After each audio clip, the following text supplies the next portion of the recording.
Kalau istrinya baik, anaknya pasti baik. Betul. Tapi kalau suami baik, anak belum tentu baik. Betul. Kita ulang sekali lagi, bisa? Kalau istri baik, anak pasti baik.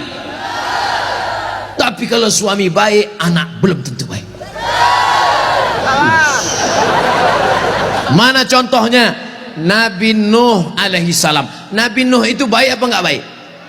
Baik, tapi anaknya anak durhaka, namanya Kan'an, gara-gara istrinya tidak baik. Makanya bapak, kalau istri bapak tidak baik, oh, inilah. Kalau dia tidak baik, belajar kepada ibu-ibu di kota Waringin Barat yang sudah baik, bah. Ajak kursus kemarin. Ini orang baik-baik semua nih. Suaminya tidak baik, namanya Azar, tapi anaknya justru jadi orang baik. Siapa anaknya? Ibrahim. Ibrahim itu bapaknya tidak baik, tapi emaknya perempuan yang baik. Akhirnya apa yang terjadi? Anaknya menjadi anak yang baik. Anak yang baik. Makanya ibu, kalau ada suami ibu yang agak-agak seperti Fir'aun, sabar-sabar. Sabar. Pulang dari sini, bang, insya Allah aku tetap sabar bersamamu, bang. Sampai kau ditenggelamkan di Laut Merah, bang. Karena kata Ustaz Somad tadi, insya Allah anakku akan menjadi baik. Suami ibu boleh jadi tak baik, boleh jadi dia perampok, boleh jadi pecandu narkoba, boleh jadi dia sakau, tapi ibu masih ada satu harapan. Anak yang ibu kandung, anak yang ibu didik, anak yang ibu berikan akhlakul karimah, dialah yang akan menjadi pelindung penaung. Di tengah malam dia akan berdoa, Rabbighfirli wali walidayya warhamhuma kama rabbayani shaghira. Maka ibu jangan berputus asa. Kadang banyak ibu-ibu ini putus asa, pulang ke rumah suami selingkuh, mabuk, langsung pergi ke kamar mandi, minum teh botol. Minum teh botol, minum seperpel, nggak mati. Seminggu setiap ngomong bubuih.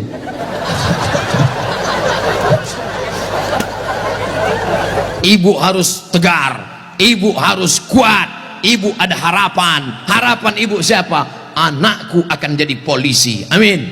Anakku akan jadi tentara, amin. Ibu sekolahkan saja anak ibu sesuai bakatnya. Perhatikan anak ini bakat. Anak saya suka main layang-layang, berarti jadi pilot helikopter. Anakku suka mandi hujan, angkatan laut. Anakku suka ngembus-ngembus semprit, dua kemungkinan. Bisa jadi polisi, razia. Bisa jadi wasit sepak bola. Yang parkir jangan. Ibu jangan sebut tukang parkir. Karena pada dasarnya kita semua ini adalah tukang parkir. Kita ini semua tukang parkir. Tirulah iman tukang parkir. Mobil mewah harga 2 miliar. Mundur betul parkir. Setelah begitu diambil mobil ini, adakah tukang parkir yang marah? Enggak ada. Ada nggak tukang parkir ngamuk-ngamuk? Kenapa mobil ini diambil? Saya sudah menjaganya 2 jam. Enggak ada. Kalaupun ada berarti gila. Kita itu juga di dunia ini sama seperti iman tukang parkir. Mobil itu titipan, rumah itu titipan, anak itu titipan, kebun itu titipan. Kita hanya menjaganya di dunia, dan setelah itu kita akan mati. Ada yang punya kita? Tidak. Makanya bapak, berapa banyak bapak ketika istrinya meninggal, ya nggak ada nangis. Pas ditanya, bapak nggak nangis? Titipan Pak Ustaz. Ustadz ini ceramah nggak enak, pas giliran mati istri aja. Oke, sekarang kita balik. Berapa banyak ibu-ibu yang imannya sudah mantap, dia menganggap ini semua titipan, hilang tidak apa-apa, meninggal suaminya, dia tegar. Ibu nggak nangis, titipan Pak. Tapi ada satu ibu menangis, papa, jangan kau tinggalkan mama sendiri, Pak. Pas ditanya sama tetangga, ibu nangis kenapa? Warisan dikit.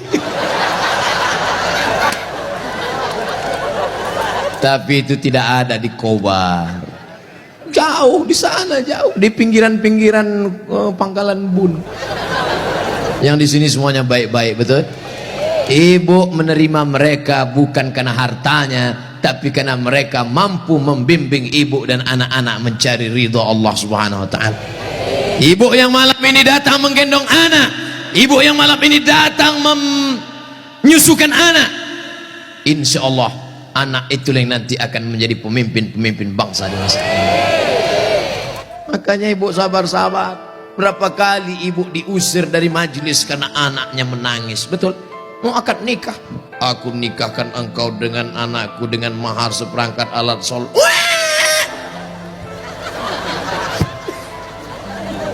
Berapa kali di majelis kematian ibu diusir, betul? Ada orang kaya meninggal, datang anaknya, mantunya, cucunya pakai baju hitam semua, nama kelompoknya Men in Black. Sudah siap-siap mau menangis bersandiwara. 1, 2, 3. Rupanya anak ibu lebih kuat lagi nangisnya. Akhirnya tuan rumah marah, pergi pulang bawa anak. Berapa banyak ibu yang malu di depan orang banyak karena anaknya ingin naik mobil tetangga yang lebih mewah, lebih mahal. Tapi hari ini kesedihan ibu terbayar karena anak ibu adalah anak-anak yang soleh. Siapa yang lebih berbahagia, ibu apa bapak? Kan ibu bisa ngandung karena mereka kan. Sekarang saya tanya, siapa yang paling berbahagia, ibu atau bapak? Mereka tetap bertahan, Pak.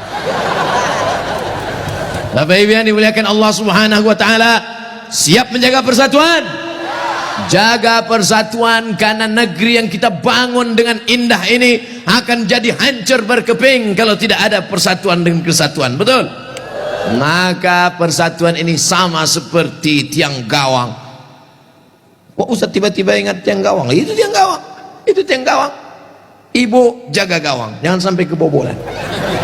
Bapak striker, penyerang. Papa silakan kau pergi sejauh mata memandang, tapi di hari petang kau harus membawa uang. Untuk apa? Untuk anak-anak kita, supaya dia tidak makan riba, makan haram. Striker tidak pernah diejek oleh kiper. Kiper tidak pernah marah-marah. Apa kata kiper? Hei striker, kok enak aja di sana, tolong gantian kau jaga sini. Tidak ada, karena mereka sudah siap bagi-bagi bagi tugas. Ceramah di tanah lapang, Ustaz Somad. Ceramah di stadion, Ustaz Somad. Ceramah di TV, Ustaz Somad. Ceramah di YouTube, Ustaz Somad. Tapi yang ngajar di pesantren, yang ngajar di ma'had, yang ngajar di sekolah, para habaib dan ulama, kami udah bagi-bagi tugas. Makanya Habib ulama nggak pernah ngaji. Apa itu Somad itu? Ceramahnya di lapangan aja. Apa itu Abu Somad itu? Ceramahi ibu-ibu aja. Ustaz gatal. Kan kita udah bagi-bagi tadi. Makanya nonton jangan sepotong-sepotong. Kesana 45 menit, kesini 45 menit, belum, sebentar lagi habis. Masya Allah, tabarakallah, masih lama rupanya. Saudara yang dimuliakan Allah Subhanahu wa taala, di tempat laki-laki Abdul Somad bicara 3, bersama, jaga persatuan kesatuan. Yang kedua, ramaikan masjid dengan sholat berjamaah. Yang ketiga, makmurkan masjid dengan belajar agama, fikih, hadis, tafsir. Siap mengamalkan yang 3? Yang perempuan, yang pertama, ibu jangan sedih, ibu jangan depresi, hadapi masa depan, didik anak-anak menjadi anak-anak yang soleh dan solihah. Ada pondok pesantren di Kobar, tamat SD. Sebelum SD jangan sedih, kasihan, ingusnya 12. Kalau 11 itu biasa, bengkok, belum sampai hati. Ustaz Somad dulu pesantren, saya masuk pesantren taman SMP, kegedean. Yang paling bagus taman SD, masuk pesantren. Siap memasukkan anak ke pesantren taman SD? Janji? Ibu ingat, ibu punya uang banyak, belikan dia gadget, belikan dia motor, belikan dia mobil. Dia kaya, dia banyak uang, dia ganteng, dia cantik, tapi dia sakau, gemetar, sakit, gak ada gunanya. Makanya benteng terakhir menjaga anak-anak kita adalah pondok pesantren. Tapi pesantren ini kadang-kadang nasib bak kerakap tumbuh di batu, hidup segan mati tak mau. Santrinya 1000, WC-nya 10. Ngantrilah santri-santri, wajahnya biru, menahan serangan. Maka ceramah saya di Palembang, Ustadz Abdul Somad, saksikan hari ini sumbangan 52 unit. 52 unit apa Kiai? WC. Mantap, bagus, itu yang perlu. Maka yang kaya-kaya datang besok pondok pesantren. Nggak ada gunanya pengajian banyak-banyak, mubazir. Innal mubazirina kanu ikhwana syayatin. Orang mubazir saudara setan. Kalau ada orang kaya tidak peduli pesantren, kalau ada orang hebat, pejabat tidak peduli pendidikan agama, mubazir. Setan tidak menggoda dia lagi. Pas setan menggoda, ayo masuk neraka, kata setan sendiri, gak usah bro, dia saudara kita. Hai bro, oleh sebab itu maka pertama yang ingin disampaikan Abdul Somad khusus kepada ibu-ibu, jangan pernah bersedih hati. Masa depanmu ada pada anak-anak, tataplah mereka masa depan, tapi tentu dengan bahasa ibu. Bahasa ibu paling ngerti dengan anak. Jangan pulang dari sini anaknya dikumpul semua, assalamualaikum. Nggak mesti diceramahi. Ibu usap kepalanya, ibu tiup-tiup, kau akan menjadi pemimpin masa depan nak. Doa ibu luar biasa. Ibu kalau marah sama dia jangan panggil dia setan. Setan, tuyul, jangan panggil dia. Calon bupati kota Waringin Barat, gitu cara manggilnya. Calon anggota DPD, gitu. Insya Allah dia jadi nanti, insya Allah. Amin. Warna ibu mulutnya luar biasa, berbisa bu. Ibu ngomong salah saja diaminkan malaikat. Maka jangan pernah bicara yang tidak baik, bicara yang baik-baik. Sampai ada seorang laki-laki di zaman Bani Israel sebelum Nabi Muhammad SAW, namanya Juraij. Siapa namanya? Juraij. Ada orang Pangkalan Bun namanya Juraij? Belum ada. Nah, ibu yang hamil-hamil nanti kasih nama anak Juraij. Hai Juraij. Kepala sekolah salah tulis George. Ibunya lewat di depan tempat ibadah Juraij. Apa kata ibunya? Ya Juraij. Juraij merasa Tuhan lebih mulia. Aku tidak perlu menyambut panggilan anak. Aku tidak perlu menyambut panggilan ibuku. Dipanggil kedua kali, ya Juraij. Juraij mengatakan, Tuhan lebih mulia, ngapain aku menyambut ibuku? Panggilan yang ketiga, ya Juraij. Anaknya tidak menyambut juga. Akhirnya tercetus dari mulut ibunya. Apa kata ibunya? Allahumma la tumitshu hatta turihi wujuhal mumisat. Jangan matikan Juraij sebelum matanya melihat wanita tuna susila. Mohon maaf, perempuan tidak baik, PSK, WTS, entah apa lagi namanya, dikabulkan Allah. Tidak lama setelah itu ternyata ada seorang perempuan pengembala kambing,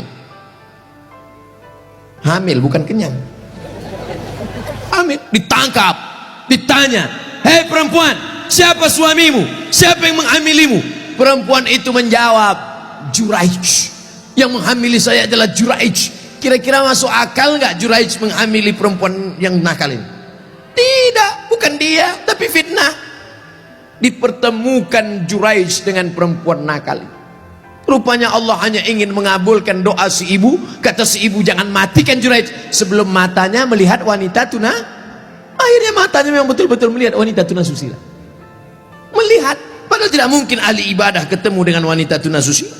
Kalau Satpol PP ketemu wanita susila memang bisa. Razia maksudnya, mohon maaf Pak Satpol PP. Ini Juraij, orang soleh, akhirnya ketemu, mengaku, siapa yang menghamilmu? Ini Juraij. Ditangkap Juraij, difitnah Juraij. Ternyata kau jahat Juraij, kerjamu ibadah, rupanya pekerjaanmu di balik ini semua menodai pengembala kambing. Dihancurkan tempat ibadahnya, hancur berkeping. Kata Juraij, jangan bunuh aku sebelum anak ini lahir. Setelah anak itu lahir, ditusuk Juraij pakai pusar, pakai telunjuknya, tusuk. Juraij bertanya kepada anak yang baru lahir itu, "Who is your father?" Itu bahasa Pangkalan Bun. "Siapa bapakmu?" Anak itu menjawab, "Ra'il ghanam, koboi. Bapak saya adalah pengembala kambing." Akhirnya mereka cium kaki Juraij, mereka bangunkan tempat ibadah Juraij dari emas. Juraij tersenyum. Ini skenario Allah hanya ingin menunjukkan betapa makbulnya doa seorang. Kira-kira ibu bisa nggak menceritakan itu ke anak cucu ibu nanti? Nggak usah dihafal, hidupkan aja MP3-nya. Cari nanti Abdul Somad Pangkalan Bun, Abdul Somad Official, subscribe, like, and share. Anakku, kau jangan melawan ibu nak, karena kalau ku katakan kau jadi katak, kau langsung jadi hantu. Nih ceramah Ustadz Somad tadi malam, dengar baik-baik. Gimana? Iya mah. Itu, insya Allah ibu anaknya semua baik-baik ya. Yang lalu-lalu apa boleh buat tai kambing bulat-bulat. Nasi sudah jadi tai ayam. Nasi tidak bisa kita rubah lagi, Bu. Tapi yang akan datang kita perbaiki. Cucu-cucu yang sudah lahir, sudah besar, nggak bisa lagi. Tapi ibu punya anak perempuan, kasih tahu sama anak perempuan ibu, kamu kalau hamil banyak-banyak baca sholawat. Kalau hamil kata kiai, kata Habib, banyak-banyak baca surat Yusuf nak. Tapi dia salah sangka, disangkanya kalau baca surat Yusuf anaknya ganteng macam Nabi Yusuf. Pas lahir hitam pesek pendek. Wah kiai, Habib, kenapa anak saya begini? Kiai sama Habib nggak marah, mereka nggak pernah marah. Kenapa anak saya begini? Saya susah baca surat Yusuf. Kenapa anak saya nggak ganteng seperti Nabi Yusuf? Suami ente mana?